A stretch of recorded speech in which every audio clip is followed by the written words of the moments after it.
ඔන්න අද අපි කතා කරන්න යන්නේ ලංකාවේ නීති ඉතිහාසයේ ලොකුම පෙරලියක් කරපු මාතෘකාවක් ගැන.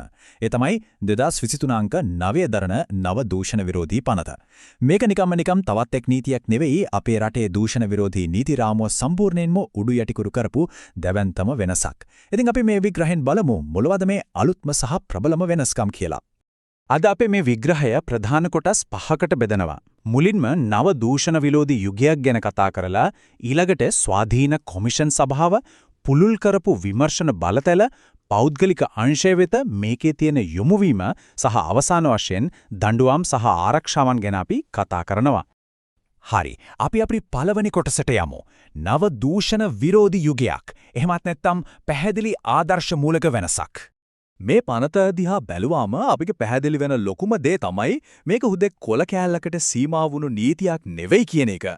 මේ නීතිය පිටුපස්ස සමස්ත ශ්‍රී ලංකා ප්‍රජාතාන්ත්‍රික සමාජවාදී ජනරජයේම පූර්ණ රාජ්‍ය බලය වගේම අභිලාෂයත් ගැව්වෙලා තියෙනවා. ඒ කියන්නේ මේක අපේ සමස්ත සමාජයේම ඉදිරි ගමන තීරණය කරන මූලිකම ලියවිල්ලක්. මේ පනතේ අරමුණු මොනවද කියලා බැලුවොත් ඒක හරිම පැහැදිලි. අල්ලස සහ දූෂණය මුලිනු පුටා දාන එක තමයි ප්‍රධානම දේ. ඒ වගේම රාජ්‍ය පාලනයේ විනිවිදභාවයේ ඇතිකිරීම, ස්වාධීන කොමිෂන් සභාවක් පිහිටුවීම, මූලික විමසීම් සහ නඩු පැවරීම අනිවාර්ය කිරීම වගේම එක්සත් ජාතීන්ගේ සම්මුතින්ට අනුගත වීමත් මේකට ඇතුළත්. කොටින්ම කිව්වොත් ප්‍රජාතන්ත්‍රවාදී සමාජයකට අවශ්‍ය කරන තාමත් පුළුල් විසඳුමක් විදිහටයි මේක නිර්මාණය වෙලා තියෙන්නේ. දෙවන කොටස ස්වාධීන කොමිෂන් සභාව. නැත්තම් මේ පනත පිටුපස්සේ ඉන්නේ කවුද කියන එක. CIBOC ආයතනයේ අලුත් මුහුණුවර ගැන අපි දැන් බලමු. මෙන්න මේක ගොඩක් වැදගත්. මේ දැවැන්ත බලතල ක්‍රියාත්මක කරන කොමිෂන් සභාවට ඉන්නේ සමාජිකයින් 3 දෙනෙක් විතරයි. ආණ්ඩුක්‍රම ව්‍යවස්ථා සභාවේ නිර්දේශය මත කෙලින්ම ජනාධිපතිවරයා තමයි මේ පත්කිරීම කරන්නේ. ඉතින් හිතා ගන්න පුරුවන් නේද මේකේ තියෙන බරපතලකම? මේ තනතුරු වලට පත්වෙනවා කියන එක ලේසි පහසු වැඩක් නම් නෙවෙයි. නීතිය, අධිකරණය, විගණනය, ඉංජිනේරු විද්‍යාව, එහෙවත් නැත්නම් රාජ්‍ය පරිපාලනය කියන මේ වගේ ශාස්ත්‍රයක අවම වශයෙන් අවුරුදු 20ක අවුරුදු 20ක නොකලෑල් පළපුරුද්දක් සහ ප්‍රවීණත්වයක් තියෙන්නම ඕනේ. මේ කොමිසමට පැවරලා තියෙන ඉහළ වගකීම කොයිතරම්ද කියන එක මේකෙන්ම අපිට තීරුම් ගන්න පුළුවන්. හරි. දැන් අපි බලමු මේගොල්ලෝ කොහොමද වැඩ කරන්නේ කියලා. පැමිණිල්ලක් ලැබුණු ගමන් ක්‍රියාත්මක වෙන පැහැදිලි පියවර 4ක් තියෙනවා. පළවෙනියට තොරතුරක් හරි පැමිණිල්ලක් හරි ලැබීම, දෙවනුව මූලික විමසීමක් කිරීම, ඊට පස්සේ විධිමත් විමර්ශනයක් ආරම්භ කිරීම සහ අවසාන වශයෙන් නඩු පැවරීම. හරියටම ක්‍රමානුකූලව පෙළගස්වපු පද්ධතියක් මේක. අපි දැන් යමු 3 වෙනි කොටසට.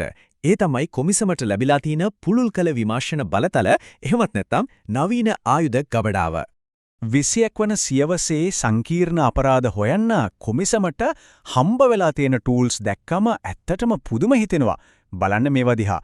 ඩිජිටල් sannivedana සහ දුරකථන සංවාද අහගෙන ඉන්න එකේ ඉඳලා එන්ක්‍රිප්ට් කරපු ඩිජිටල් සේවා අගුළු වරිණ එක, පිටරටවල තියෙන බැංකු ගිණුම් තහනම් කරන එක සහ ජාත්‍යන්තර මට්ටමේ කාර්යසාධක බලකායන් පිහිටුවන්න පවා දැන් කොමිසමට නීතියෙන් බලය තියෙනවා. මේක ඇත්තටම වෙනමම ලෙවල් එකක්. මේ අලුත් පනතේ තියෙන තවත් ලොකුම විශේෂත්වයක් තමයි එක්ස්-මෙරෝමෝටු විදිහට ක්‍රියා කරන්න තියෙන හැකියාව. ඒ කියන්නේ කවුරු හරි ඇවිත් පැමිණිල්ලක් දෙනකම් බලාගෙන ඉන්න ඕන නැහැ. කොමිසමට පුළුවන් තමන්ගේම මූලිකත්වයෙන් ස්වයංක්‍රීයවම විමර්ශනයක් පටන් ගන්න. ඒකෙන් පේනව නේද කොමිසමේ තියෙන දැවැන්ත ස්වාධීනත්වය වගේම ක්‍රියාශීලී බව. 4 වන කොටස පෞද්ගලික අංශය වෙත යොමුවීම. හෙරිටේජ් පාර්ට්නර්ස් ආයතනයේ නෛතික විශ්ලේෂණයට අනුව ගත්තොත් මේ සමස්ත විග්‍රහයේ ලොකුම හැරවුම් ලක්ෂ්‍ය නැත්නම් ලොකුම ප්ලොට් ට්විස්ට් එක තියෙන්නේ මෙන්න මෙතන. මෙතනදී අපිට සාමාන්‍යයෙන් මතුවෙන ලොකුම ප්‍රශ්නයක් තියෙනවා. ඒ තමයි මේ නීතිය අදාළ වෙන්නේ රජයේ නිලධාරීන්ට විතරද කියන එක. ඉස්සර දූෂණ විරෝධී නීතිය අදාළ වුණේ රාජ්‍යාංශයට විතරයිනේ. හැබැයි අද තත්ත්වය ඒක නෙවෙයි. සම්පූර්ණයෙන්ම කනපිට ගිහිලා. අපි පැරණි පනතයි අලුත් පනතයි පොඩ්ඩක් සසඳලා බලමු. පැරණි පනතේදී අවධානය යොමු කළේ රජයේ නිලධාරීන්ට අල්ලස් දීම කියන කාරණයට විතරයි. ඒත් මේ නව පනතෙන් පෞද්ගලික අංශයේ ආයතන ඇතුලේ අල්ලස් දෙන එක වගේම අල්ලස් ගන්න එකට දඬුවම් ලැබියරකි වරදක් කරලා තියෙනවා. කෙලින්ම කිව්වොත් පෞද්ගලික සමාගම් දන් සෘජෝම මේ නීතියේ ඉලක්කයක් වෙලා ඉවරයි. එතකොට නීතියට අනුව පෞද්ගලික අංශය ආයතනයක් කියන්නේ මොකන්ද? මේකට බලපත්‍රලාභී බැංකු, රක්ෂණ සමාගම්, මූල්‍ය සහ කොටස් තැරවුකාර සමාගම්, ලැයිස්තුගත සමාගම් වගේම විශාල ලැයිස්තුගත නොකළ දැවැන්ත සමාගම් පවා ඇතුළත් වෙනවා. ඒ කියන්නේ මේ ආයතනවල ඉන්න හැම සේවකයෙක්ම හැම අධ්‍යක්ෂවරයෙක්ම දැන් නීතිය ඉස්සරහා වග කියන්න ඕනේ. විශේෂයෙන්ම බලන්න ලයිස්තුගත නොකල සමාගමක් මේ නීතියට අහුවෙන්නේ කොහොමද කියලා. වාර්ෂික පිරිවැටුම රුපියල් මිලියන 500 ඉක්මනවනා නම් කොටස් හිමියන්ගේ හිමිකම් මිලියන 100 ඉක්මනවනවා නම් දල වත්කම් මිලියන 300ට වැඩි නම් මූල්‍ය ආයතනවලට තියෙන බැරකම් මිලියන 100ට වැඩි නම් එහෙමත් නැත්නම් සේවක සංඛ්‍යාව 10කට වැඩි නම් මේ දැවැන්ත නිර්ණායක පහෙන් එකක් හරි සම්පූර්ණ වෙනවා නම් අන්න ඒ සමාගම මේ පනතට සම්පූර්ණයෙන්ම යටත් වෙනවා. දැන් අපි අපේ අවසාන කොටසට ඇවිත් ඉන්නේ පස්වන කොටස දඬුවම් සහ ආරක්ෂාවන්. ඒ කියන්නේ ආරක්ෂිත දැල් සහ නීතිය කඩකලොත් ලැබෙන ප්‍රතිවිපාක මොනවාද කියලා අපි බලමු. වැරද්දක් දැක්කම ඒක කියන අයට ඒ කියන්නේ තොරතුරු හෙළිදරව් කරන්නන්ට දැන් නීතියෙන් මාරම ශක්තිමත් ආරක්ෂාවක් දීලා තියෙනවා. කිසිම රැකියා ගිවිසුමකට බෑ තොරතුරු ලබා දෙන එක වළක්වන්න කොන්දේසි දාන්න. ඒ වගේම එකට වැඩ කරන අයගෙන් වෙන හිරිහැර වලින් ඒ අයව සම්පූර්ණයෙන්ම ආරක්ෂා කරනවා. හොතම දේ තමයි ඒකේ නීතියම වගකීම සේවා ආයෝජකයා. ඒ කියන්නේ ආයතන ප්‍රධානියා බාර ගන්නම ඕන. හරි. දැන් දඬුවම් ගැන කතා කරමු. 7. මේ පනත උල්ලංඝනය කළොත් ලැබෙන්න පුළුවන් උපරිම සිරදඬුවම තමයි අවුරුදු 7ක්. මේක නීතියේ ඊටාම පැහැදිලිව තදින්ම සඳහන් කරලා තියෙනවා. මේක කිසිම විදියකින් සිල්නමකට ගන්න පුළුවන් කාරණයක් නෙවෙයි.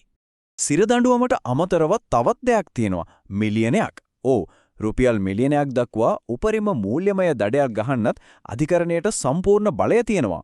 මේ දඬුවම් දිහා බැලුවම අපිට හොඳටම තේරෙනවා නීතිය කොච්චර තදද කියලා. මේක ව්‍යාපාරික ලෝකයට දෙන දැවැන්ත අනතුරු ඇඟීමක්. අපි මේ විග්‍රහය අවසන් කරන්න කලින් මේ ගැන ටිකක් ගැඹුරින් හිතලා බලන්න. පෞද්ගලිකාංශය දැන් සම්පූර්ණයෙන්ම මේ නීතියට වග කියන්න බැඳිලා ඉන්න පසුබිමක ශ්‍රී ලංකාවේ ආයතනික අංශය මේ පෙරනොහු විරු නීතියම පරීක්ෂාවට ඇත්තටම සූදානම්ද? මේක තමයි සමස්ත ව්‍යාපාරික ප්‍රජාවම මේ මොහොතේ කඩිනමින් හිතන්න ඕනේ තීරණාත්මකම කාරණය. ඉතින් මේ වගේම තවත් වැදගත් විග්‍රහයකින් අපි ආයෙත් හමු වෙමු.